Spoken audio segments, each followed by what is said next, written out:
Энэхүү заавраар бид хэрхэн домен нэрээ веб серверийнхаа IP хаяг руу чиглүүлэхийг үзнэ. Та Datacom CGMN гэж хандаад нэвтрэх төвчдөр даран хэрэглэгчийн email хаяг болон нууцыгоо оруулан удирдлагын талбараараа нэвтэрнэ.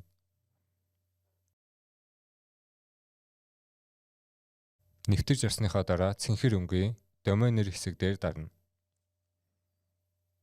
Энэ утас дээр таны манайхаар дамжуулж бүртгүүлсэн домен нэрнүүдийн жагсаалт харагдаж байна. Та веб серверийнхаа IP хаяг руу чиглүүлэх домен нэрээ сонгоод тохиргооны удирдлага дээр дарна. Энэ утсан дээр тус домен нэртэй холбоотой ерөнхий мэдээлэл болон тохиргооны удирдлага харагдаж байна. Хуудасны баруун хэсгийн цэсдэр DNS удирдлага дээр дарна. Энэ хэсэг дээр тус домен нэртэй холбоотой бичлэлтүүд харагдаж байна. Шинийг нэмэх A-record тавч дээр дарна.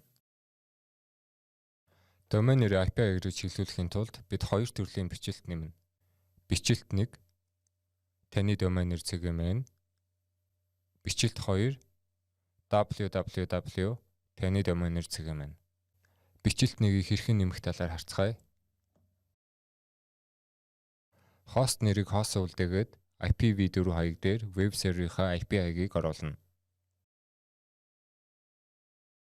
TTL дээр 7200 гэж чинь бичлэлтийг оруулах. Бичлэлт амжилттай нэмэгдлээ. Дараагийн бичлэлт болох 3W-тай домен нэрээ IP хаяг руу чиглүүлье.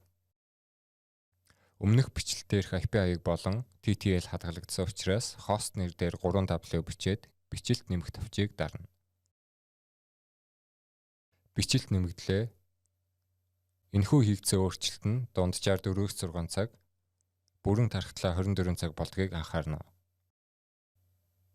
Энэ удаагийн заавраар хэрхэн домен нэрээ IP хаяг руу чиглүүлэх талаар үзлээ.